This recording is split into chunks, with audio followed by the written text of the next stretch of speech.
dari berbagai majelis yang tidak bisa kami sebutkan satu persatu, dan seluruh jamaah yang hadir dalam kajian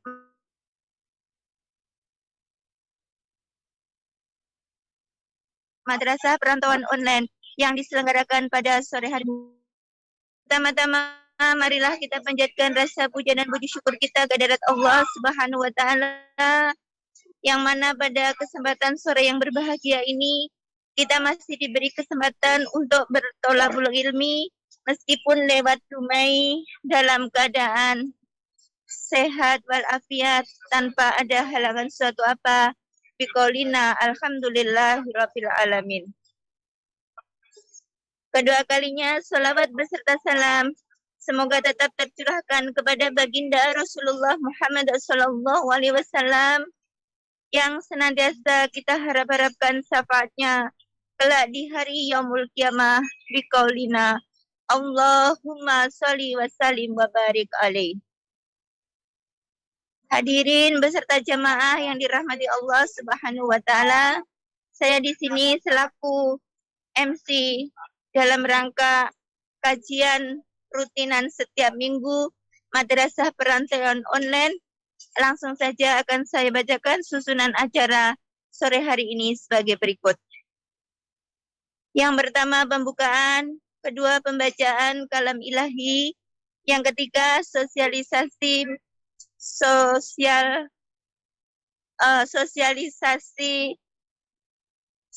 media dompet duafa, dan yang selanjutnya yaitu kajian pemateri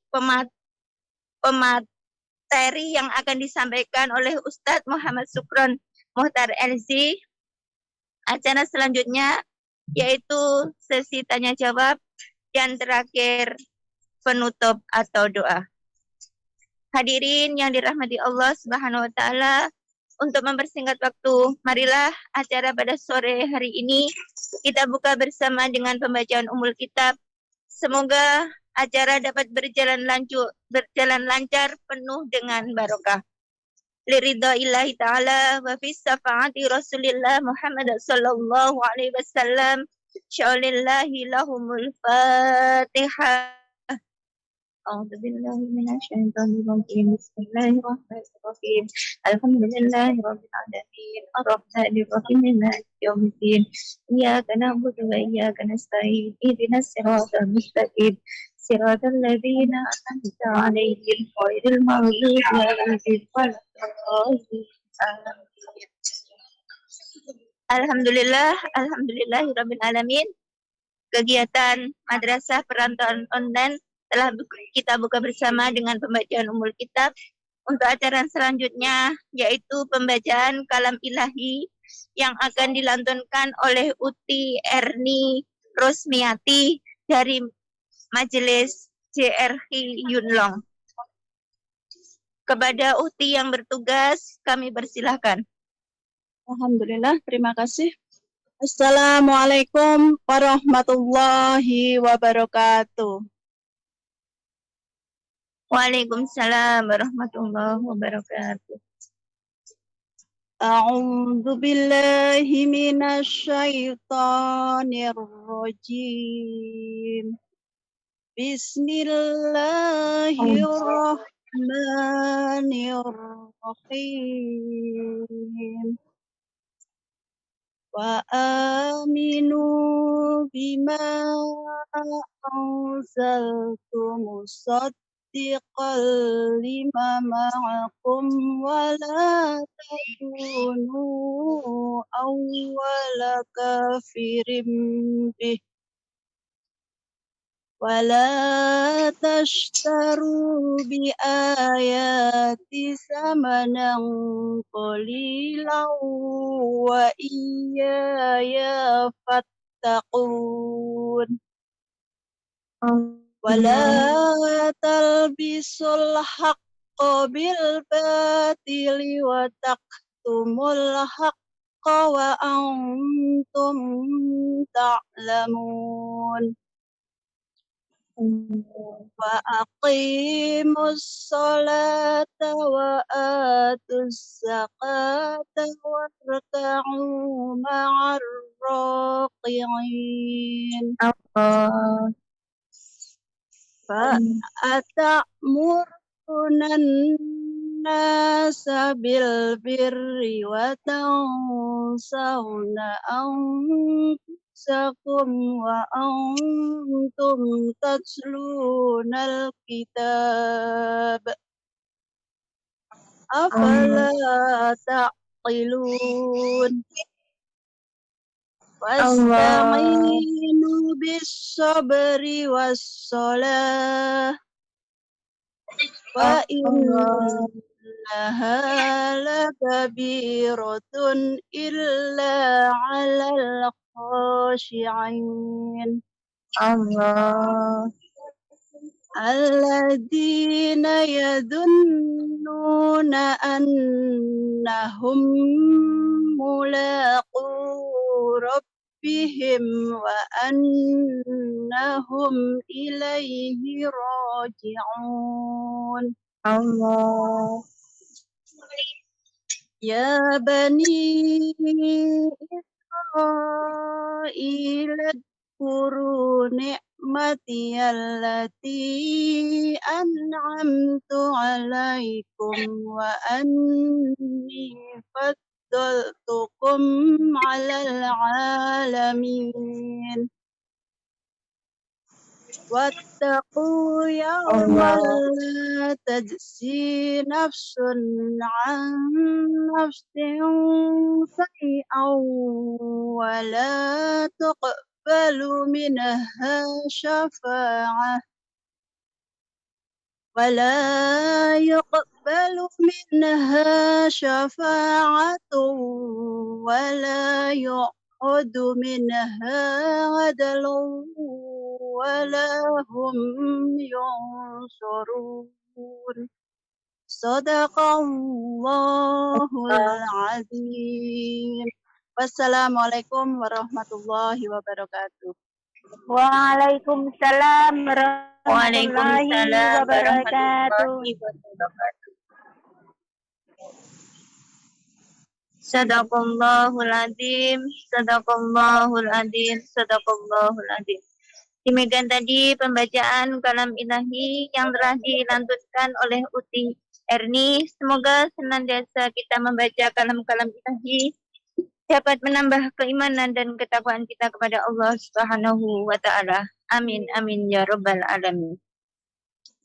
Untuk acara yang selanjutnya yaitu sosialisasi media Dompet Duafa Hongkong kepada seluruh jamaah dan teman-teman bahwa kegiatan pada siang hari ini disiarkan secara langsung melalui Facebook Dompet Duafa Hongkong dan juga disiarkan melalui channel Dompet Duafa Hongkong YouTube, channel Dompet Duafa Hongkong. Kepada seluruh teman-teman, silakan untuk like, subscribe, dan share kepada teman-teman yang lain supaya tidak ketinggalan info-info atau update terbaru dari Dompet Duafa Hongkong. Untuk acara selanjutnya yaitu kajian Madrasah Perantauan Online yang akan disampaikan oleh Bapak Ustadz Muhammad Sukron Muhtar LC. Kepada beliau kami persilahkan. Halo Bapak Ustadz. Assalamualaikum. Waalaikumsalam warahmatullahi wabarakatuh. Ya. Monggo Bapak, kami persilahkan. Nggih, matur nuwun Bu Sofia. Lazis nu. Oh, ternyata pegiat lazis nggih. Mudah-mudahan berkah. Baik, ini langsung ke saya atau ada pengantar dari Dompet Duafa dahulu? Langsung Ustadz. Langsung ya? Langsung Ustadz. Oke, baik. Bismillahirrahmanirrahim. Assalamualaikum warahmatullahi wabarakatuh. Waalaikumsalam warahmatullahi wabarakatuh. Alhamdulillahirabbil alamin. Assalatu wassalamu ala asyrafil anbiya'i wal mursalin Sayyidina Muhammadin wa ala alihi wa sahbihi wa man tabi'a hudahu ila yaumiddin. Asyhadu an la ilaha illallah wahdahu la syarika lah wa asyhadu anna Muhammadan abduhu wa rasuluhu la nabiyya wa la rasula ba'dah. Allahumma alimna ma yanfa'una wanfa'na bima 'allamtana warzuqna al-'amala bima 'allamtana wa zidna ilman nafi'an ya rabbal alamin. Alhamdulillahirabbil alamin. Ibu-ibu yang dimuliakan oleh Allah Subhanahu wa taala, kita bersyukur kepada Allah atas nikmat yang Allah berikan kepada kita semua. Pada siang hari ini waktu Indonesia pukul 13.42. Kalau di Hong Kong pukul berapa ini, Bu? Selisih 1 jam, Ustaz. Oh, selisih 1 jam. Yes. Duluan sini, duluan Hong Kong. Oh, duluan Hong Kong ya. Iya. Alhamdulillah. Berarti Jam 2.42 menit sekarang. jam 2.42 menit. Waktu sholat jam berapa, Bu? Waktu sholat zuhur? Waktu sholat asar jam 4 kurang sedikit. Oh, jam 4 kurang sedikit ya? Iya. Berarti sama, hanya beda hitungan jamnya. Baik, ibu-ibu yang dimuliakan Allah Subhanahu wa taala, kita bersyukur di siang hari ini kita bisa bertemu, bisa berjumpa meskipun melalui kegiatan virtual nggih, di media sosial di platform Zoom ini. Saya ada di Jakarta, ibu ada di berbagai tempat di Hong Kong sebagai pejuang devisa, ya, yang berjuang untuk keluarga, berjuang untuk juga bangsa.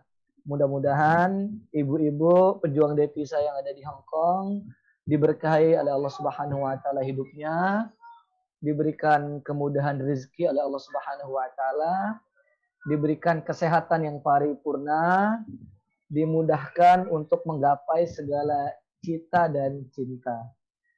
Ala hadiniyah wa ala kulli niyatin shalihah. Al-Fatihah. A'udzu billahi minasyaitonir rajim. Bismillahirrahmanirrahim. Alhamdulillahirabbil alamin, arrahmanir rahim, maliki yaumiddin. Iyyaka na'budu wa iyyaka nasta'in. Ihdinas siratal mustaqim. Siratal ladzina an'amta 'alaihim ghairil maghdubi 'alaihim waladdallin. Amin. Baik, ibu-ibu sekalian yang dimuliakan Allah, izinkan saya untuk berbicara beberapa menit ke depan di siang hari ini terkait tema khusus yang telah diberikan kepada saya, yaitu cahaya keimanan. Nanti kalau ada ibu-ibu yang ingin bertanya, dipersilahkan. Baik selesai acara atau di tengah-tengah kalau ada yang ingin didiskusikan, boleh. Saya izin, Bu, untuk menampilkan PowerPoint ya, Bu.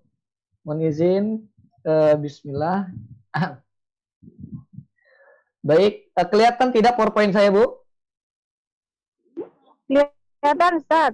Kelihatan ya. Ya. Baik, ibu-ibu yang dimuliakan Allah. Tak iman-iman.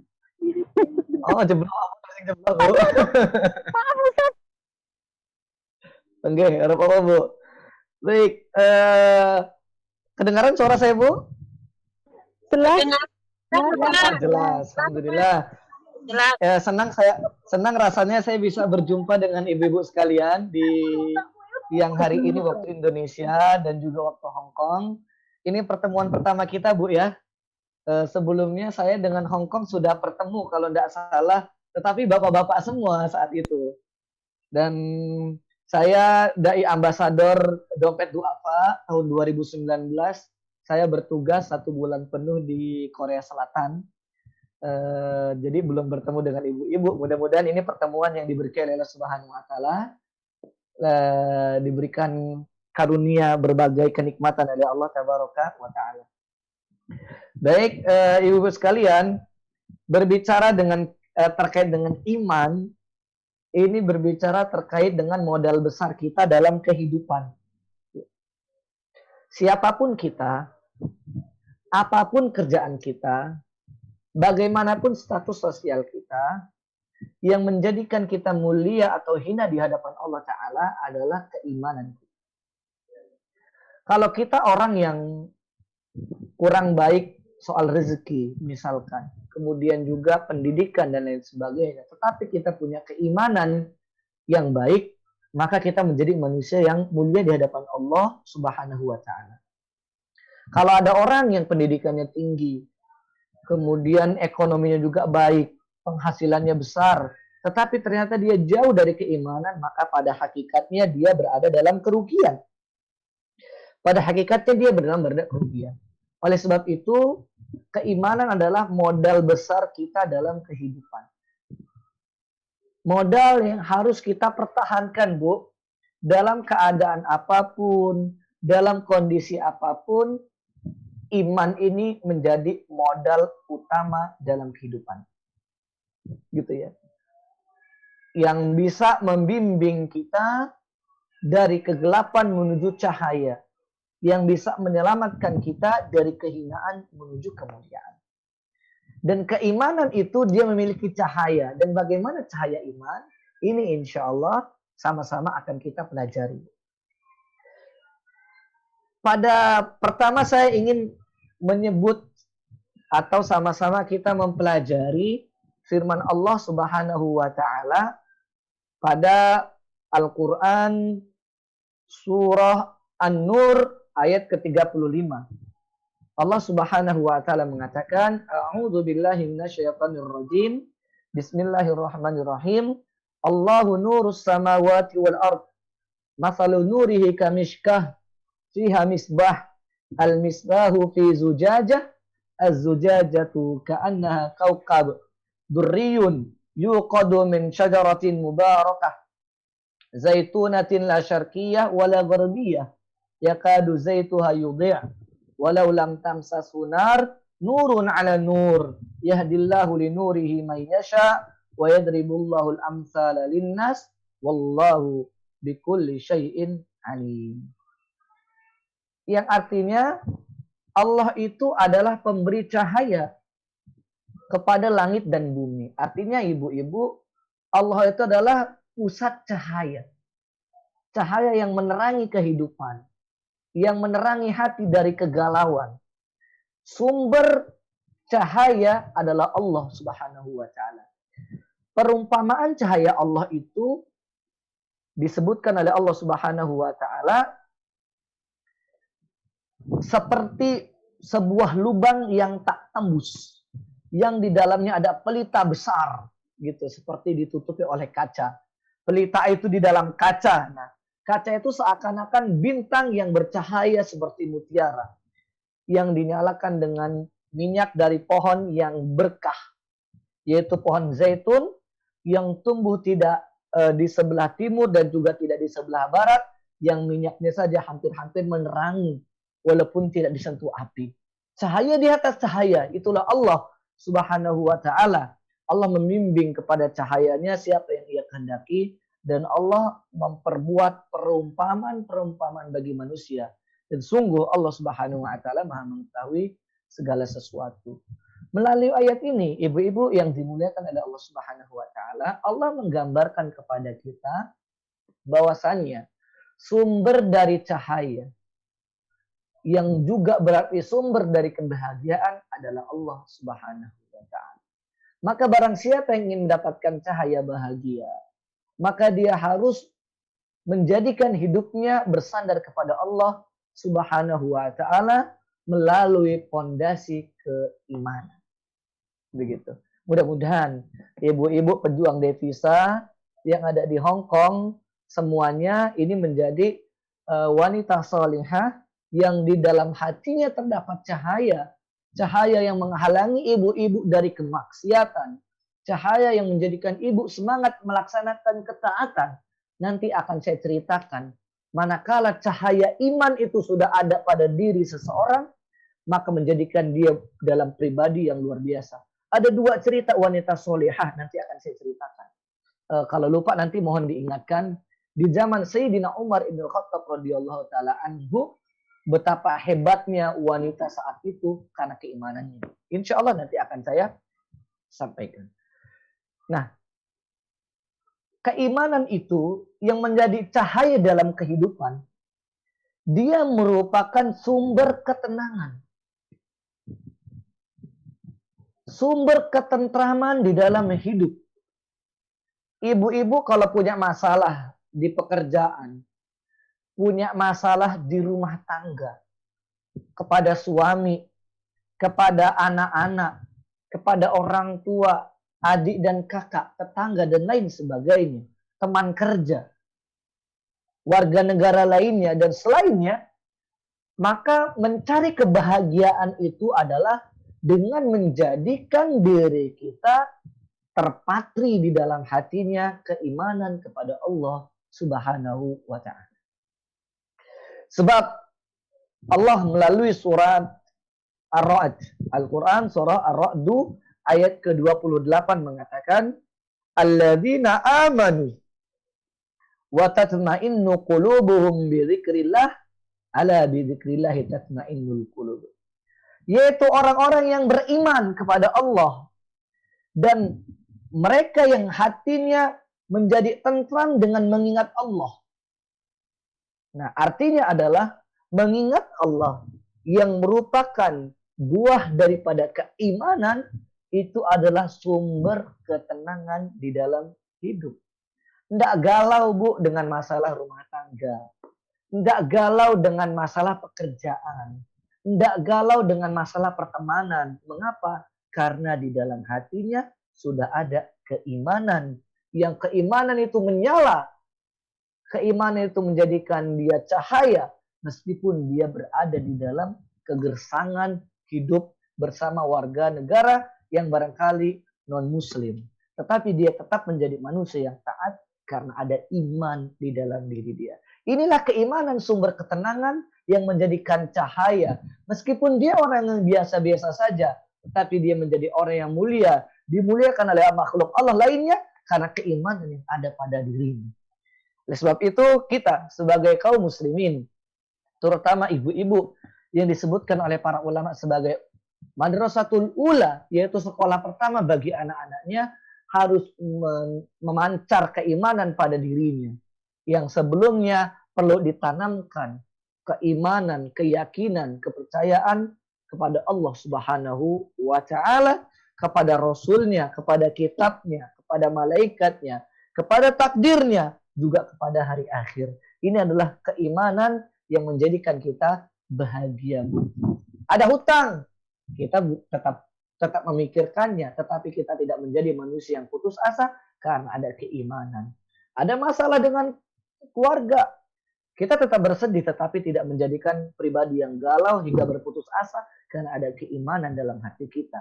Ada masalah ekonomi, ada masalah percintaan, ada masalah pekerjaan, apapun masalah kita tidak menjadi manusia yang kehilangan arah. Mengapa? Karena sudah ada keimanan di dalam hati kita. Kita tenang, tidak galau.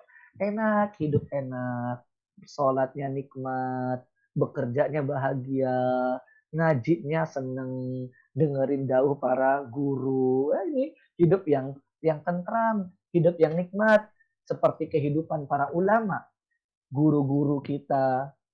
Meskipun mereka hidup di pedesaan. Hidup yang barangkali secara ekonomi biasa-biasa saja. Rumahnya biasa, kendaraannya biasa. Tetapi wajahnya bahagia, tenang. Karena dia memiliki kekayaan yang tak terlihat oleh mata. Yaitu keimanan kepada Allah Subhanahu wa Ta'ala. Jadi ibu-ibu kalau ingin tenang hidupnya, ingin bahagia hidupnya, maka pancarkan, tanamkan, dan pancarkan keimanan pada hati ibu-ibu semua. Selanjutnya ibu-ibu sekalian, nah meskipun kita ini memiliki keimanan yang bisa menjadikan kita tenang, ternyata kata para ulama, keimanan kita itu suka berubah-ubah, Bu. Tadi kan iman menjadikan kita tenang, iman menjadikan kita tentram, iman menjadikan kita bercahaya. Tetapi terkadang ketenangan itu berubah, ketentraman itu berubah, dan cahaya itu menjadi redup. Disebabkan apa? Disebabkan oleh stabilitas keimanan kita sendiri, Bu. Kalau iman kita lagi baik, biasanya kita menjadi orang yang semakin tenang, semakin bahagia. Tapi kalau iman kita sedang buruk, kita menjadi pribadi yang semakin galau, semakin jauh dari agama, bahkan kemudian jatuh kepada lubang yang hina. Na'udzubillahi min dzalik. Para ulama mengatakan al-imanu qaulun wa amalun yazidu wa yanqus. Jadi iman itu, Bu, tidak saja terpatri di dalam hati. Tidak saja diyakini dengan ucapan. Tetapi iman itu adalah ucapan dan perbuatan. Orang kalau mengaku beriman, ada buah dari iman. Insya Allah ibu-ibu pejuang devisa yang ada di Hong Kong, dengan menyimak kajian ini, sebagai bukti kalau ibu-ibu punya keimanan di dalam hati. Ya Bu ya, meluangkan apalagi sampai kumpul di satu buah tempat pengajian menyimak bareng. Ini kan menunjukkan ada niat, ada keinginan untuk mengaji, keinginan untuk belajar, keinginan untuk menghiasi keimanan pada diri sehingga menjadikan ibu-ibu sebagai pribadi yang baik. Begitu ya. Namun perlu diperhatikan Bu, iman itu yazid wa yanqus kata para ulama, yaitu naik dan turun. Kalau iman kita lagi naik, biasanya kita rajin sholatnya, giat baca Qur'annya, jujur, takut dengan dosa, tidak mau bermaksiat, senang dengan beribadah kepada Allah. Berarti iman kita sedang bertambah. Tapi ada kalanya iman kita sedang turun, pengajian tidak datang, dihubungi tidak diangkat dan segala macam, maka kita perlu menjaga diri kita. Jangan sampai ketika iman kita turun menjadi pribadi yang semakin jauh dari agama, tidak datang pengajian, tidak melaksanakan ibadah, hingga akhirnya jatuh kepada perbuatan dosa. Na'udzubillahi min. Ya. Maka ini perlu kehati-hatian. Oleh sebab itu, berupayalah untuk menjadikan keimanan itu sebagai sumber iman. Nah, Bu, iman itu adalah tanda cinta Allah.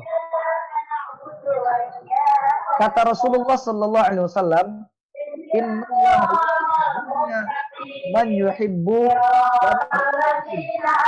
wa la yuhibbu iman illa."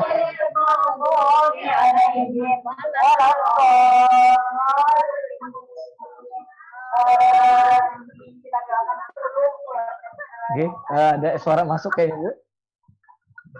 Oke.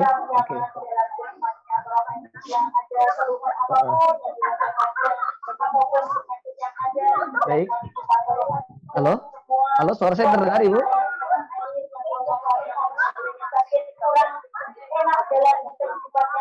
Halo. Assalamualaikum. Suara saya terdengar, Bu? Waalaikumsalam, terdengar Ustaz. Tapi suara dari kantor kayaknya ini. Ibu Diana itu. Amin. Ibu Diana suaranya Suaranya nggak begitu jelas. dikecilkan, dimatikan dulu Bu suaranya, terdengar sedang doa di situ. Nah, oke, cukup ya. Baik, ibu-ibu sekalian, tanda Allah cinta kepada kita itu banyak. Salah satunya adalah iman. Sebab baginda Nabi SAW mengatakan, Innallaha yu'tid dunya man yuhib wa man la yuhib wa la yu'til iman illa man yuhib. Sesungguhnya Allah itu memberikan dunia kepada siapa yang Allah sukai dan kepada yang tidak Allah sukai. Maka orang-orang non-muslim juga diberi dunia, Bu. Maka kalau ada pertanyaan, Ustadz, kenapa tuh ada orang yang non-muslim, dia tidak sholat, kan karena dia tidak muslim, pun dia ahli maksiat, dia berzina misalkan. Tapi kenapa kok rezekinya banyak, Ustadz? Gitu ya. Kok duitnya banyak, akeh, jadi uang sugih gitu kan ya. Karena dunia diberikan oleh Allah kepada siapa saja, Bu. Gitu. Memang itu fitrahnya. Dunia dia Islam ataupun tidak Islam, dia menjadi orang yang soleh ataupun tidak soleh, tetap diberikan. Tapi keimanan ini diberikan oleh Allah hanya kepada orang-orang pilihan, orang yang dicintai dan disayangi oleh Allah Subhanahu wa Ta'ala. Maka mudah-mudahan kita semua semangat untuk memperbarui keimanan, semangat untuk menggali keimanan, semangat untuk meningkatkan keimanan yang berarti sama saja kita menjadi pribadi yang dicintai dan disayangi oleh Gusti Allah Subhanahu wa Ta'ala. Baik. Kemudian tabiat iman. Ini hadis baginda Nabi sallallahu alaihi wasallam. Innal iman la yakhlaqu min jawfi ahadikum kama yakhlaqu thawb. Fas'alullah ta'ala an yujaddidal iman fi qulubikum. Sesungguhnya keimanan itu bisa usang dalam hati seseorang di antara kalian sebagaimana baju yang bisa juga usang. Oleh karena itu mohonlah kepada Allah agar dia memperbarui keimanan yang ada pada hati kalian. Nah, ibu-ibu yang dimuliakan Allah, iman kita ini bisa bertambah, iman kita bisa berkurang. Sebagaimana tadi juga diungkapkan, al-iman yazid wa yanqus. Maka minta kepada Allah, memohon kepada Allah agar kita menjadi pribadi yang dipertahankan keimanannya. Nabi SAW pun berdoa, ya muqallibal qulub, tsabbit qalbi ala dini. Gitu ya. Nah, sekarang saya ingin bercerita ibu-ibu sekalian. Kalau orang sudah memiliki keimanan, buah daripada iman, gitu ya. Nah, seperti di sini. Ini yang poin akhir. Buah dari iman, saya ingin bercerita tadi tentang wanita yang hidup pada zaman Sayyidina Umar ibn Khattab radhiyallahu taala anhu. Yang pertama adalah ada seorang wanita di zaman Sayyidina Umar yang dia hidup sendirian pada malam itu. Sayyidina Umar itu kan punya kebiasaan keliling kampung. Kalau bahasa kita sekarang ini belusukan, Bu. Sayyidina Umar itu punya kebiasaan belusukan. Gitu ya. Belusukan ke kampung-kampung yang menjadi wilayah jajahannya. Gitu. Belusukan ke kampung-kampung yang menjadi wilayah jajahannya. Nah, ketika belusukan itu, Sayyidina Umar mendengar cerita seorang wanita bersyair. Nah, mendengar seorang wanita bersyair, mengucapkan syair yang membuat Sayyidina Umar terdetak hatinya, menjadi kaget. Apa syairnya? Wanita itu mengatakan, laqad tala hadzal lail waswadda janibuh wa araqani alla khalila ulaibuh fa wallahi laula Allah tukhsha awaqibuh la harraka min halasari jawani. Artinya adalah malam sudah semakin hitam. Malam sudah semakin berlalu, semakin larut. Dan langit pun semakin hitam. Namun aku masih dalam kesendirianku. Tidak ada kekasih yang aku cumbu atau ia mencumbu diriku. Fawallahi, maka demi Allah, laulallaha tukhsha awaqibu. Kalau saja bukan karena Allah yang aku takuti hukumannya, la harraka min hadza sarir jawanibu, maka ranjang ini pun telah bergoyang. Artinya apa, Bu? Artinya adalah ternyata wanita ini wanita yang merindukan kasih sayang, merindukan kasih sayang. Wanita yang sedang merindukan belayan kekasih. Dia rindu kepada pasangan hidupnya. Tetapi ternyata dia jauh dari pasangan kekasih. Dari kekasih hidupnya dia jauh. Dia membutuhkan kasih sayang. Hingga akhirnya dia mengucapkan syair itu. Dia rindu belayan kasih sayang. Sudah memuncak keinginan dia untuk bercinta. Memuncak keinginan dia untuk memadu kasih dengan pasangannya. Namun karena pasangan tidak ada di sisi, maka kemudian dia menjadi orang yang galau. Namun di tengah kegalauan itu, dia masih punya keimanan kepada Allah Subhanahu wa Ta'ala. Dia masih punya keyakinan yang terpatri di dalam diri akan hari akhir, akan balasan dari perbuatan. Maka ia pun tidak melakukan perbuatan-perbuatan. Dia bisa saja memanggil laki-laki hidung belang untuk singgah ke rumahnya, untuk mengadu kasih dengan diri dia. Tetapi ternyata wanita itu melakukannya. Mengapa? Karena terdapat iman dalam hatinya. Karena terdapat cahaya di dalam hatinya, sehingga ia mengatakan, laulallaha tukhsha awaqibuh. Kalau saja bukan karena Allah yang aku takuti hukumannya, la harraka min hada sarir jawanibuh, maka ranjang ini pun telah bergoyang. Artinya dia bisa berzina, panggil laki-laki kemudian bersetubuh dengan dia. Tidak ada yang tahu siapapun karena itu di malam, tengah malam gelap gulita. Tetapi dia tidak melakukan itu karena dia takut kepada Allah Subhanahu wa taala, menunjukkan ada cahaya di dalam hatinya, yaitu keimanan kepada Allah Subhanahu wa taala. Kisah kedua, ibu-ibu sekalian, masih terjadi di zaman Sayyidina Umar ibn Khattab radhiyallahu taala anhu. Di zaman Sayyidina Umar ibn Khattab, saat itu Sayyidina Umar keliling-keliling kampung masih melakukan belusukan. Dan ternyata Sayyidina Umar mendengar percakapan di sebuah rumah antara seorang ibu dan anaknya. Yang ternyata mereka ini adalah penjual susu kambing. Penjual susu perah. Mereka memerah susu dari kambing dan kemudian dijual. Nah, sang ibu memerintahkan kepada anak untuk melakukan kecurangan. Kecurangan seperti apa? Mencampur susu murni dengan air. Misalkan ada susu murni sebanyak 1 liter. Kemudian ditambah air mineral, air biasa setengah liter. Jadi kan campuran. Jadi 1,5 liter, tapi tidak murni. Maka bilang ke orang-orang ke pasar, kemudian bilang ini susu murni. Berarti kan adalah kebohongan. Begitu. Itu perkataan ibunya. Ya binti, wahai anakku, ikhliti labanana bil ma, campurkan susu kita dengan air. Najid ribahan katsira. Nanti kita akan mendapatkan keuntungan yang banyak.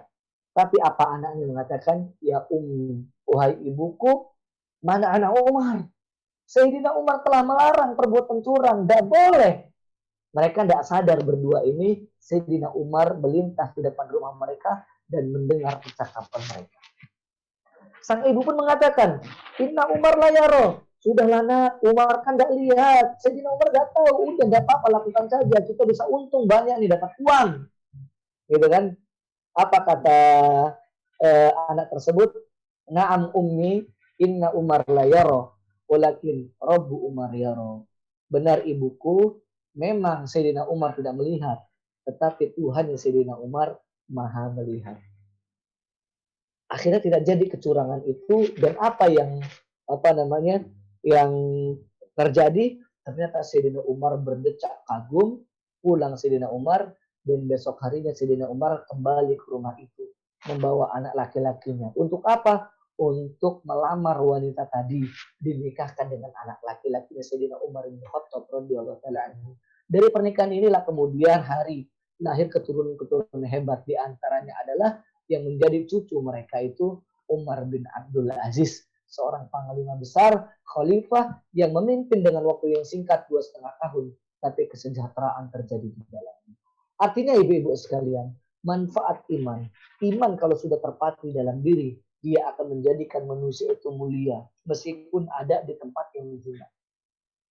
Yang kedua, kalau sudah ada iman di dalam hati, maka ia akan dijauhkan dari kemaksiatan. Bagaimanapun kondisinya, dia tidak mau melakukan hal-hal yang dilarang oleh Allah Subhanahu wa taala. Yang ketiga, orang kalau sudah ada keimanan di dalam hatinya, menjadikan dia manusia yang taat beribadah kepada Allah Subhanahu wa taala betapapun sulitnya.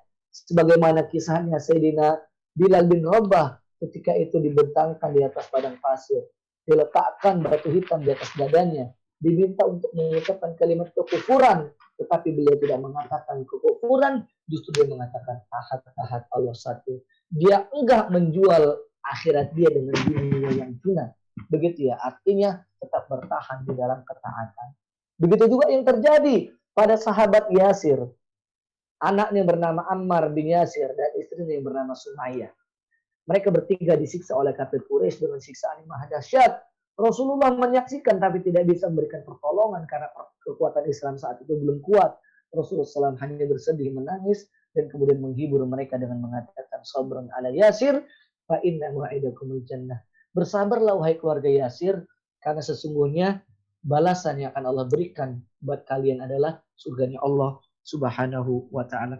Ini adalah buah dari keimanan, menjadikan seseorang bertahan dalam ketaatan apapun kondisinya, sulit apapun keadaannya, karena dia meyakini Allah melihat, karena dia meyakini Allah menyaksikan, sehingga dia terlindung dari berbagai macam keburukan demi keburukan. Inilah keimanan yang perlu kita miliki.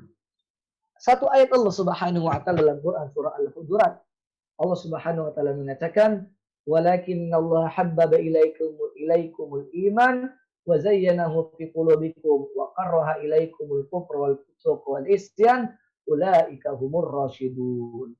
Akan tetapi Allah menjadikan kamu cinta kepada keimanan dan menjadikan keimanan itu indah di dalam hatimu, serta menjadikan kamu benci kepada kekafiran, kefasikan dan kedurhakaan. Mereka itulah orang-orang yang mengikuti jalan yang lurus. Artinya orang kalau sudah ada iman, dia tidak suka perbuatan buruk, dia tidak suka perbuatan jahat, apalagi dia melakukannya, tentu dia tidak akan melakukannya. Nah, ini kita perlu memiliki keimanan ini. Iman yang merupakan tingkatan kedua dari kepercayaan kita. Setelah yang pertama berislam. Tidak semua orang Islam memiliki keimanan, Bu. Tetapi yang punya iman, insya Allah dia sudah baik Islamnya. Sebagaimana dalam Quran surah Al-Hujurat juga diterangkan. Allah mengatakan, qalatil a'rabu amanna, qul lam tu'minu walakin qulu aslamna. Orang-orang Baduy Arab itu mengatakan, kami beriman kepada Allah. Kata Allah, Muhammad katakan kepada mereka, mereka belum beriman, tetapi katakanlah aslamna, berislam. Artinya, keimanan itu tingkatan kedua setelah Islam. Tingkatan yang lebih tinggi daripada keislaman. Islam itu kan yang rukun 5 itu. Bersyahadat, melaksanakan sholat, menunaikan zakat, berpuasa, dan jika punya rezeki, punya kemampuan, maka melaksanakan ibadah haji ke Makkah Al-Mukarramah. Begitu ya. Seperti itu. Ini adalah Islam. Nah, sedangkan keimanan, kita harus percaya seutuhnya, tanamkan dalam hati dan pikiran kita, serta tunjukkan dengan perbuatan kita, kalau kita yakin tanpa sedikit pun keraguan kepada Allah Subhanahu wa taala. Allah adalah Tuhan kita. Allah adalah pemberi rezeki kita. Allah adalah yang mengatur segala urusan kita. Ia yang menghidupkan, ia juga yang mematikan. Ia yang menyehatkan, ia juga yang membuat sakit. Maka konsekuensi adalah kita bersandar kepada Allah Subhanahu wa taala. Kemudian iman juga kepada malaikat Allah Subhanahu wa taala, bahwasanya ada malaikat yang membantu Allah Subhanahu wa taala.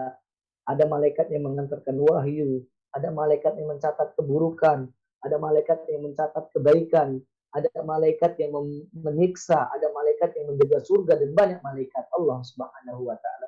Kita harus percaya kepada Jibril, kepada Mikail, Israfil, Israel, Munkar, Nakir, Raqib, Atid, Malik, Ridwan, kepada malaikat-malaikat juga yang tidak disebutkan namanya, tidak diketahui, kita juga harus meyakini bahwasanya mereka adalah makhluk mulianya Allah Subhanahu wa taala. Kita juga harus memiliki kepercayaan, keyakinan kepada Rasul-Rasul Allah Subhanahu wa taala, kepada Rasulullah SAW yang paling utama, juga kepada Rasul-Rasul sebelumnya, Isa, Musa, gitu ya, pada Daud, dan semua para anbiya yang telah diutus oleh Allah Subhanahu wa taala. Kita juga harus iman, percaya kepada kitab-kitab Allah, kepada kitab-kitab yang sudah pernah ada sebelum Al-Quran, kepada Injil, pada Zabur, kepada Taurat. Kita juga yakin, kalau memang itu Taurat yang asli, kita harus mengimani. Kalau itu adalah Injil yang asli, Zabur yang asli, kita juga harus mempercayai. Dan adalah bentuk konsekuensi dari keimanan kepada Allah Subhanahu wa ta'ala. Kemudian juga iman kepada hari akhir. Bahwasanya nanti ada kematian, Bu. Kita sekarang sehat, nanti suatu saat kita sakit. Kita sekarang hidup, nanti suatu saat kita mati. Maka kita itu tidak lama hidup ini. Kalau kita punya keimanan, kita sadar diri, sehingga kita tidak melakukan perbuatan yang salah, sehingga kita cenderung bisa melakukan perbuatan yang mulia di depan Allah Subhanahu wa ta'ala. Karena kita tahu kita akan mati. Kullu atin qarib, setiap yang akan datang itu adalah dekat. Kematian akan datang, maka berarti kematian dekat dengan kita. Dan yang terakhir adalah beriman kepada ketetapan Allah. Yang baik maupun yang buruk. Ibu dapat rezeki, alhamdulillah gitu ya. Hilang rezeki, ya tetap alhamdulillah kepada Allah. Alhamdulillah ala kulli hal, begitu ya. Iman kepada jodoh, rumah tangga, bercerai gitu ya.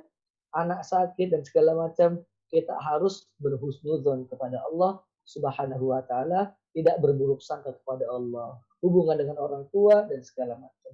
Maka inilah ibu-ibu sekalian, keimanan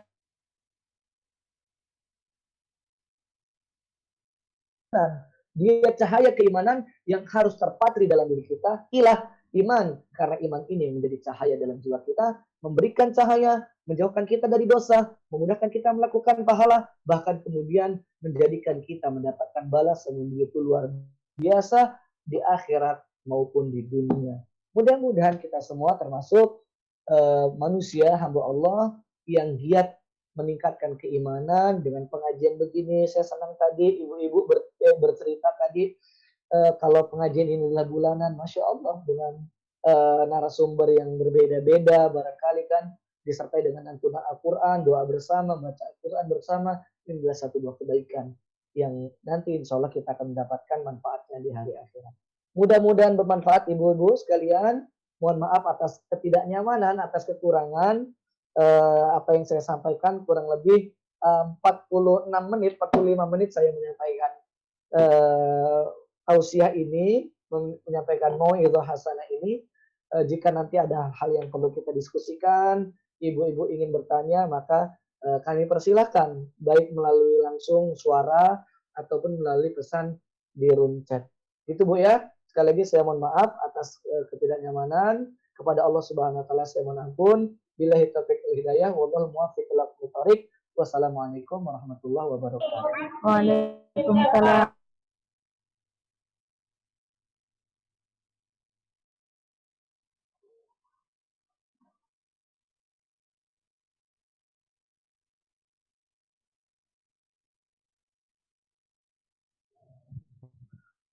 Monggo Ibu pembawa acara tadi.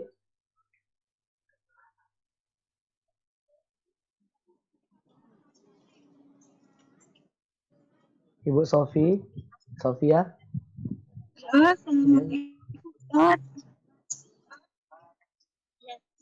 Terima kasih. Demikian tadi kajian yang telah disampaikan oleh Bapak Ustaz. Semoga apa yang telah beliau sampaikan dapat menambah keimanan dan ketakwaan kita kepada Allah Subhanahu wa taala. Amin amin ya rabbal alamin. Kepada teman-teman masih ada kesempatan untuk saling bertanya. Kepada teman-teman kami persilahkan dari kajian Ustaz tadi, apabila ada yang belum paham bisa ditanyakan. Halo?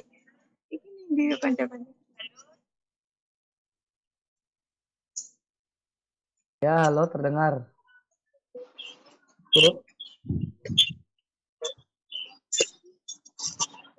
Monggo ibu-ibu kalau ada yang ingin ditanyakan.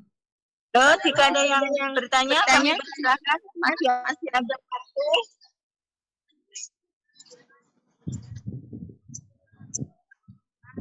Ini dari tempat yang berbeda-beda berarti Bu ya.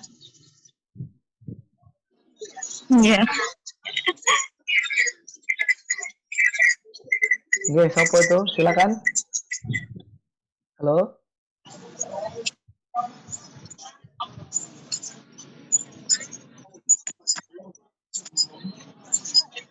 Baiklah Ustadz, kalau tidak ada yang bertanya, Mau tanya, Assalamualaikum. Mau tanya tapi masih ramai. Bentar tak bisa. Enggak. Monggo Bu. Dicari tempat yang kondusif, dipesan juga boleh. kami persilakan Mbak. Dipesan aja, ditulis dipesan aja. Maaf. Oke, Bu Lili. Bu Lili sambil nulis pesan karena ada di tempat yang sedang bersuara ya. Yang lain boleh, silakan ibu-ibu. Sambil menunggu pesan dari Bu Lili. Ini mewakili perasaan teman. Oke Bu, monggo.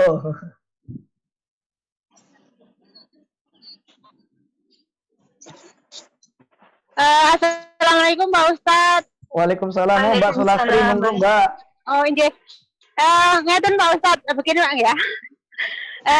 Mungkin ini di luar dari topik ya Pak Ustadz. Ini masalah mau bertanya masalah keluarga. Monggo.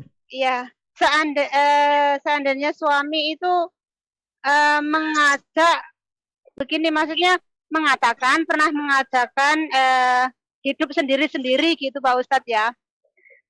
Kamu cari uang sendiri, saya cari uang sendiri, terus kita nggak usah berhubungan lagi gitu. Terus pokoknya kita sendiri-sendiri gitu. Itu sudah termasuk talak atau bukan Pak Ustadz? Terima kasih buat penjelasannya Pak Ustadz. Makasih. Assalamualaikum. Assalamualaikum warahmatullahi. Bu Sulastri, makasih. Oke, sami-sami Pak Ustadz. Pertanyaan ini penting, khususnya bagi para ibu-ibu, terutama ibu-ibu yang menjadi pejuang devisa di luar negeri ya. Sedang jauh, karena kan jauh dari suami ada di dalam negeri. Nah, cerai atau talak itu ada beberapa bentuk, Bu.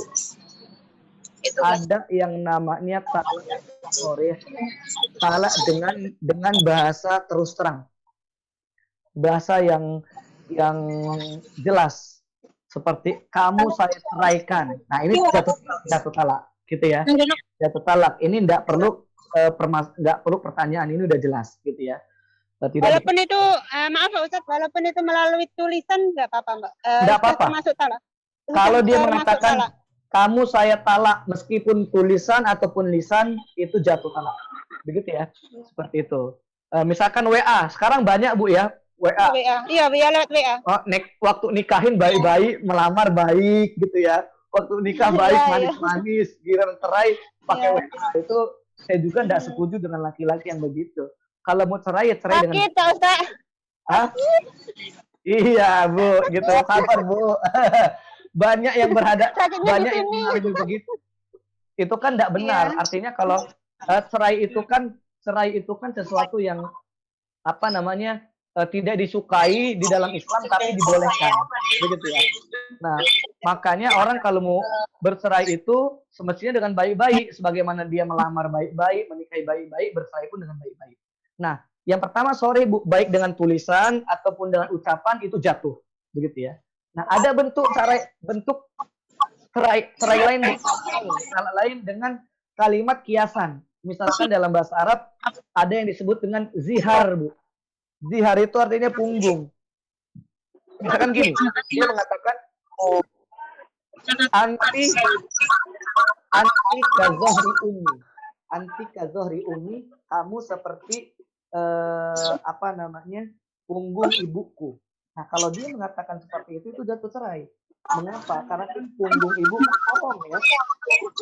Itu bahasa kiasan ya Pak Ustadz? Iya, bahasa kiasan. Punggung ibu haram untuk digauli kan, karena ibu kandung. Maka dia memposisikan istrinya seperti ibu kandung, berarti kan sama saja pengharaman. Kata para ulama itu jatuh cerai, talak juga. Gitu ya. Nah, kemudian yang perlu dipahami dari talak ini tidak boleh jadi main-main, Bu. Dia ada kata para ulama, salasun, ada 3 hal yang yang seriusnya serius, ya. Yang mainannya juga dicatat serius. Artinya dia dianggap serius. Apa saja? Yang pertama nikah, yang kedua cerai, yang ketiga rujuk. Nah, 3 hal ini nggak boleh main-main. Misalkan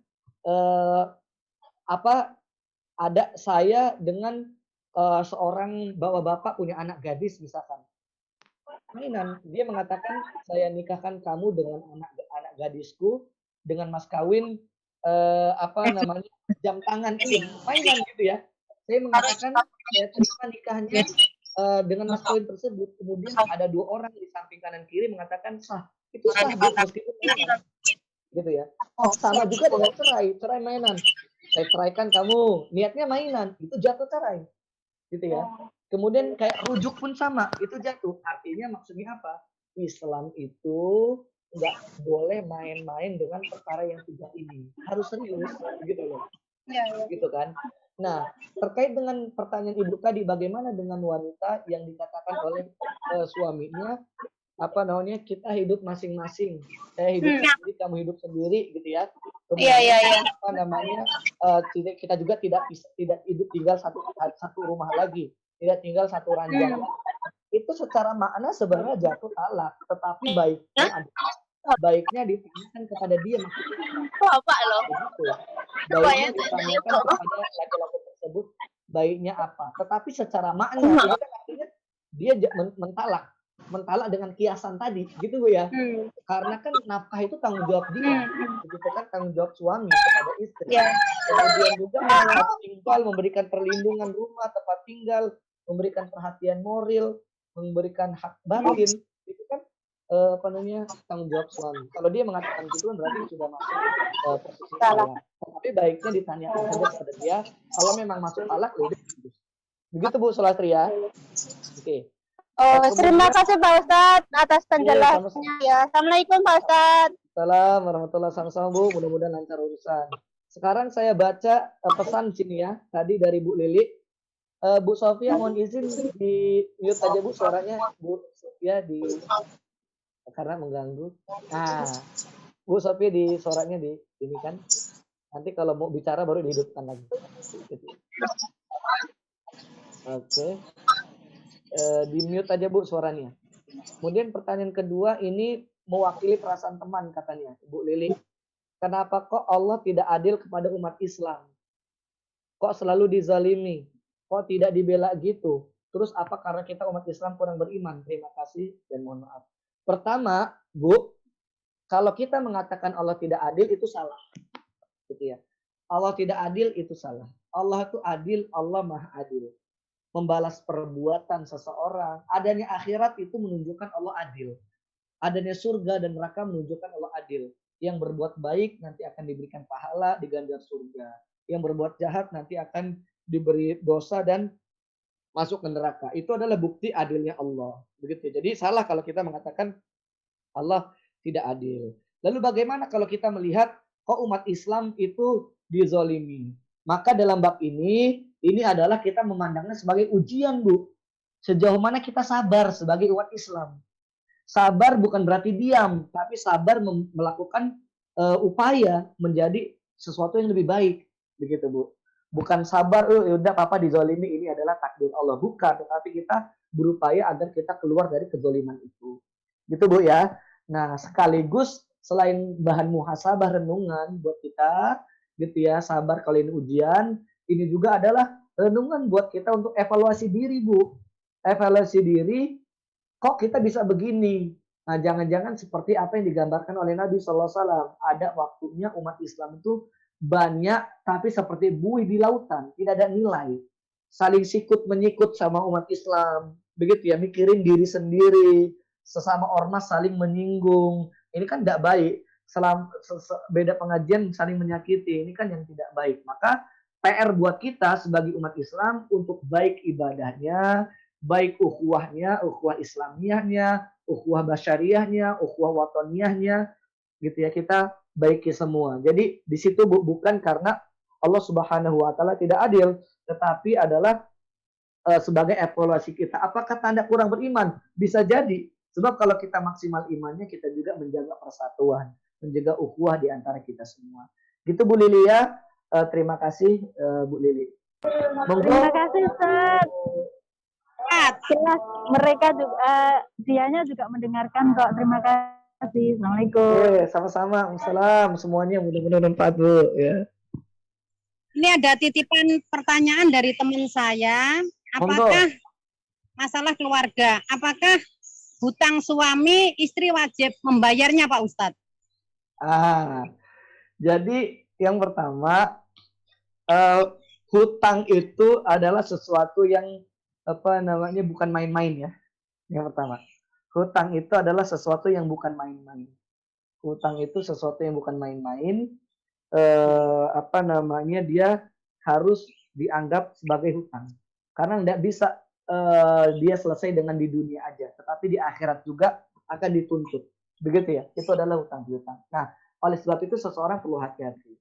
Nah, asalnya hutang itu adalah tanggung jawab pribadi.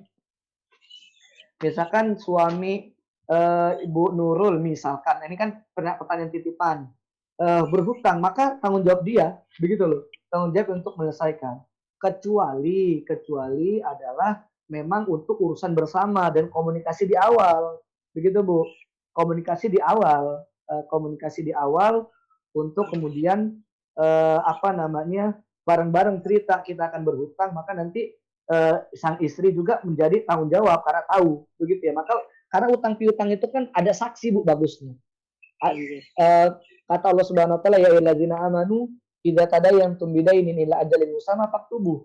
Kalau kalian saling utang piutang catat. Nah, saksi, salah satu saksinya istri, sehingga dia tahu nanti peninggalan. Karena kalau suaminya meninggal, istri pun membantu biar nanti tidak jadi beban akhirat buat suaminya. Misalkan begitu ya. Nah, tetapi kalau walaupun asalnya kalau tidak komunikasi ya utang dia pribadi gitu. Tetapi memang di dalam hukum kita waris itu selain waris harta juga waris utang gitu Bu ya. Begitu, makanya oleh sebab itu suami istri bagusnya kalau pengen utang piutang tuh komunikasi, ngobrol. Biar nanti suaminya ninggal bukannya ninggalin warisan banyak malah ninggalin utang banyak kan begitu, malah susah lagi gitu karena tidak komunikasi. Begitu Bu ya. Wallahu a'lam bishawab. Ustadz atas penjelasannya. Bu Nurul, salam buat yang bertanya. Oke, Pak Ustadz. Alhamdulillah, Amin.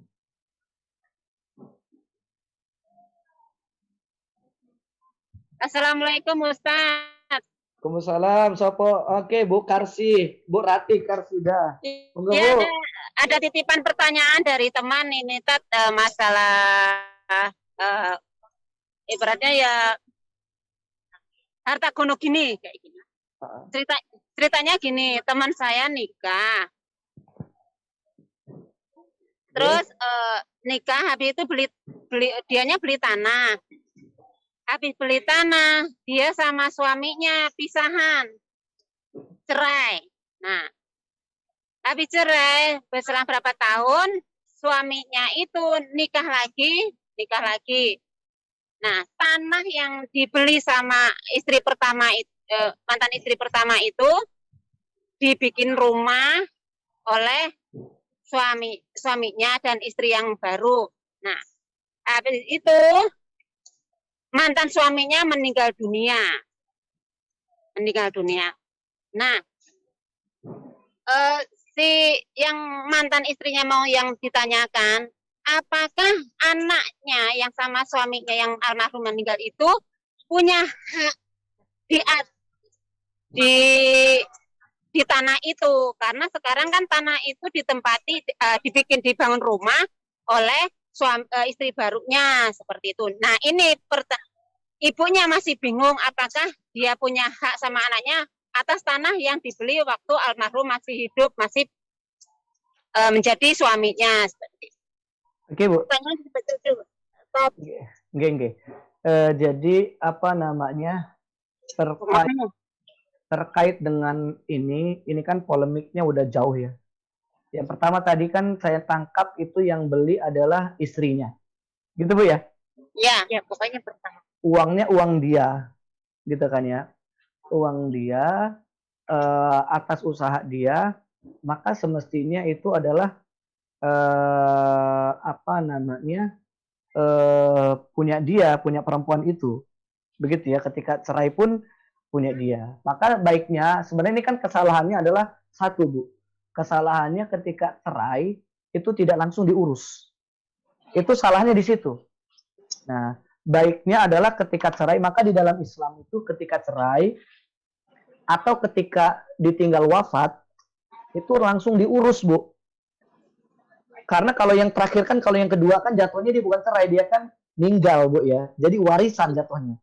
Iya. Di dalam Islam tuh warisan itu ketika sudah meninggal langsung dibagi bahkan. Sebelum bayarkan utang kemudian dibagi. Tujuannya apa? Supaya tidak konflik. Ya, tujuannya tidak konflik. Nah, kalau sekarang kan sudah panjang. Sudah panjang urusannya, begitu kan ya. Walau alam surat menyuratnya bukti punya siapa tahu atau tidak, kan gitu kan. Ngurusin ya, maka nanti bisa konflik, bisa ribut, bisa berkelahi, kan begitu Bu ya ngerinya. Iya. Nah, maka baiknya dalam hal ini melibatkan pihak ketiga yang mengerti hukum negara. Itu yang mengerti hukum negara gitu ya, karena dia yang legal formal. Misalkan bisa kepala desanya atau bisa lembaga pengacara atau seperti apa ya, yang dia tahu hukum negara, sehingga nanti diurus dulu nih tanahnya, dikembalikan kepada asalnya, dibagi. Misalkan taruhlah misalkan tanah itu jadi gonoguni berdua tuh, karena yang beli perempuan, sebenarnya nggak bisa diambil oleh suami gitu ya, karena yang beli istri pertama kan. Nah, Iya.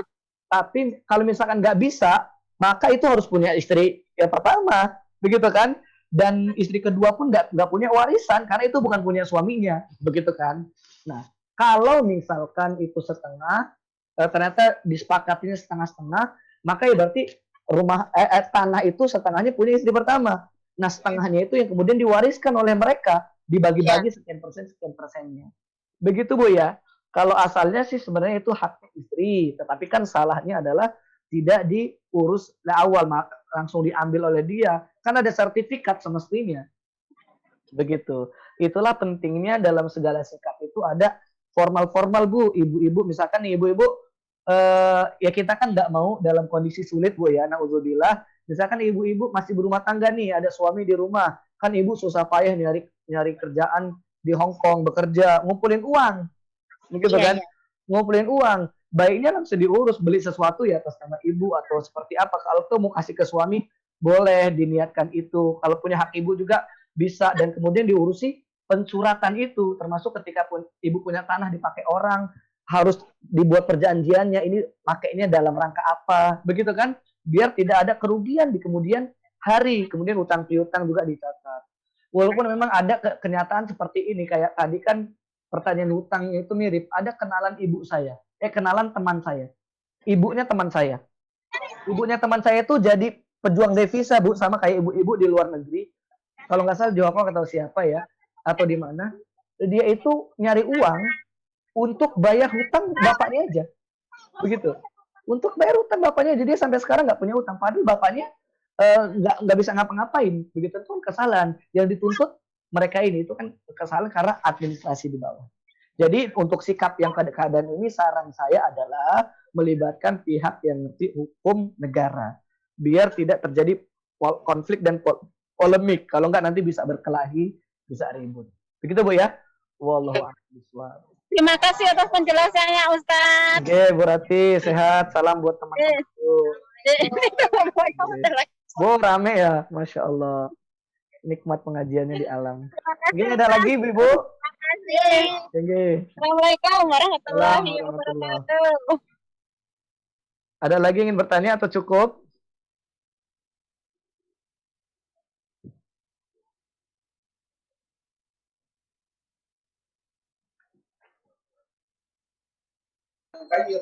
Assalamualaikum Ustaz. Waalaikumsalam warahmatullahi wabarakatuh. Oke, Ibu Supartini.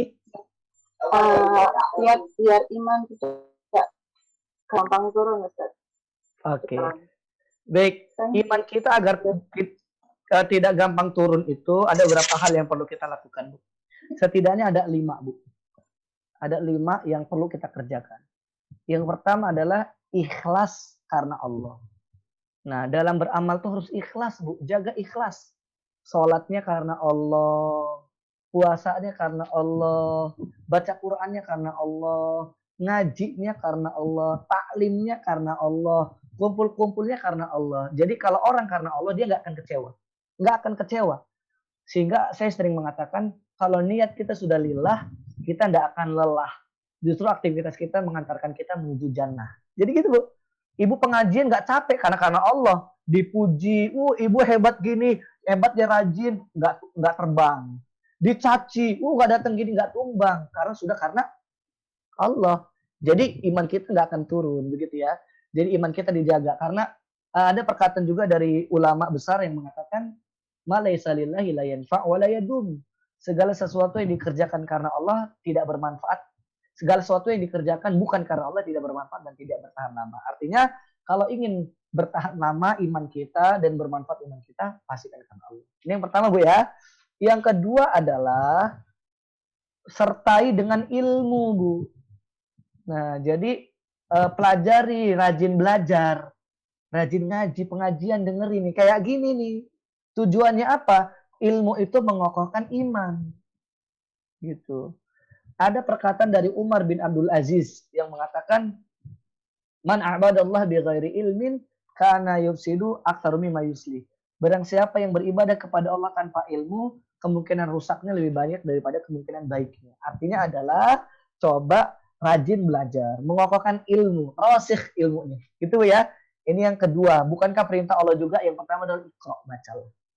Yang ketiga, Bu, adalah dalam beramal jangan terlalu ngoyo. Maksudnya adalah jaga semangat kita dalam beramal. Jangan terlalu semangat, tapi juga jangan terlalu males. Gitu, Bu.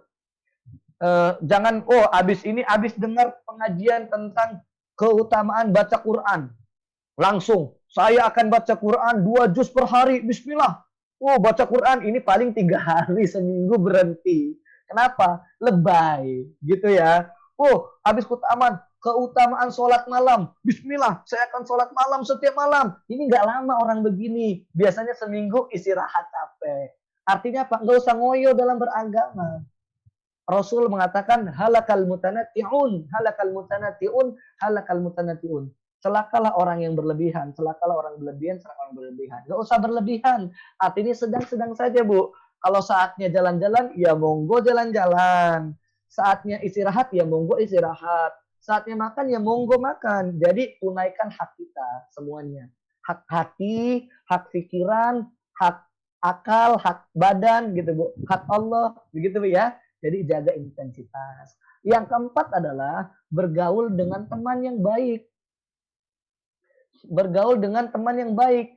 Karena teman itu mempengaruhi, Bu. Kata pepatah Arab, as-sahibu sahib, imma ilal jannah wa imma ilan nar. Teman itu bakal menarik kita. Bisa menarik ke surga atau menarik ke neraka. Nah, kalau kita ingin mendapatkan menjadi diri yang baik, maka bergaul dengan yang baik, Bu. Begitu ya. Tapi kalau kita gaul dengan yang buruk, kita juga lambat laun akan buruk. Begitu, Bu ya. Maka pilih teman yang baik. Maka baginda Nabi sallallahu alaihi wasallam juga, Kanjeng Nabi mengatakan almaru ala dini khalilihi falyanzur ahadukum man yukhalilu. Seseorang itu tergantung agama temannya, maka perhatikanlah siapa yang menjadi teman kalian. Begitu ya. Nah, seperti itu. Yang kelima adalah berdoa kepada Allah Subhanahu wa taala. Minta dikuatkan imannya, gitu ya. Minta dikuatkan imannya. Nabi SAW aja doa, ya muqallibal qulub, tsabit qalbi ala dinik, wahai yang membolak-balikkan hati, tetapkanlah hatiku berada di dalam agamamu. Kita juga mesti berdoa, ya Allah, kuatkanlah imanku, ya Allah. Boleh bahasa Indonesia, bagus bahasa Arab, enggak bisa bahasa Indonesia, bahasa daerah, bahasa Jawa juga boleh, Allah paham. Itu ya, jadi 5 hal. Yang pertama, ikhlas beramal. Kedua, sertai dengan ilmu. Yang ketiga adalah jaga intensitasnya, jangan berlebihan. Yang keempat, gaul dengan teman yang baik, lingkungan yang positif. Dan yang kelima adalah berdoa kepada Allah Subhanahu wa ta'ala. Gitu, Bu ya? Wallahu a'lam bishawab. Ini ada pertanyaan masuk di pesan, tapi pesannya direct message. Saya bacakan dulu. Ustadz, gimana solusi ngajak orang yang imannya turun? Ibu sekalian, mengajak yang baik itu adalah dengan mencontohkan, bukan menyuruh, gitu ya. Ngajak itu gini, kayak ngajak sholat. Yuk sholat, itu ngajak, bukan sholat kamu, itu namanya merintah. Jadi ingat ya, kita itu sedang mengajak, bukan memerintah. Maka mengajak itu bareng-bareng. Sedang iman dia turun, kita temani dia. Yuk ngaji bareng yuk sholat bareng yuk pengajian bareng yuk. Kita dampingi, gitu Bu. Itu ngajak terbaik, gitu ya. Ngajak terbaik itu dengan kita dampingi. Kalau dia ada masalah, kita dengarkan masalahnya. Terkadang orang punya masalah itu hanya butuh didengarkan, ya Bu, gitu ya. Didengarkan, udah seneng dia bisa meluapkan masalah dia, begitu loh. Apalagi kalau bisa diberikan solusi, semakin senang dia, begitu kan. Dan yang kemudian didoakan. Nah, dulu rajin ke majelis Ustadz, tapi karena kesenggol sedikit sama dengan jamaah lain dan nomor juga diblokir. Itu dikunjungi aja Bu, dikasih hadiah, diberikan jilbab baru, diberikan buah, didoakan yang paling penting Bu. Sayyidina Umar itu dulu masuk Islamnya karena doanya Rasulullah. Rasul mengatakan, Allahumma a'izal Islam bi Umar bin Khattab. Ya Allah, muliakan Islam dengan Umar bin Khattab masuknya ke dalam Islam. Artinya doakan teman ibu, Bu. Udah belum kita doakan, begitu ya? Wallahu a'lam bishawab. Ada lagi, Bu? Monggo kalau ada. Ibu seperti ini terjawab, Bu ya? Iya, Pak. Syukron. Terima kasih, Pak Ustadz. Oke, sama-sama. Bu. Maaf sambil kerja ini. Oke, monggo. Bu.